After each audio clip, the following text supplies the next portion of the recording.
আপনি যদি একটু খেয়াল করেন আমার চারপাশে কিন্তু খালি জঙ্গল আর জঙ্গল। তো এই জঙ্গলের মধ্যে আমি কেনে গাইলাম আপনাকে আমি কই অল্প শুনেন। তো একটুকা যদি খেয়াল করেন দেখেন চারোফালে জঙ্গল জঙ্গল।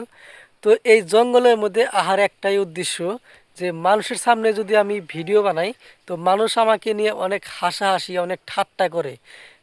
মানে সেই জন্যই আমি এই জঙ্গলে এসে নিয়ে আপনাদের জন্য ভিডিওগুলা তৈরি করে। তো সবাই একটু আমার পাশে থাকবেন, আমাকে একটু সাপোর্ট করবেন, আমাকে একটু ভালোবাসা দিবেন। আমি আমি যেন এই ফেসবুক ইউটিউবে সফলতা পাই। আর আমাকে নিয়ে যারা মানে কথা বলে, যারা মানে মানে ঠাট্টা করে, মানে তাদেরকে জানি আমি মানে দেখাইতে পারি। তো দেখ তোরা একদিন আমাকে নিয়ে ঠাট্টা করছিলি, আমাকে নিয়ে হাসাহাসি করছিলি। তো এই দেখ আজকে আমি ফেসবুক ইউটিউব থেকে কিন্তু আমি টাকা পাইতেছি। তো প্লিজ অল্প আমার পাশে থাকবেন, আমার ভিডিওগুলো একটুকা দেখবেন। তো আমিও কিন্তু আপনাদের পাশে সব সময় মানে থাকবো।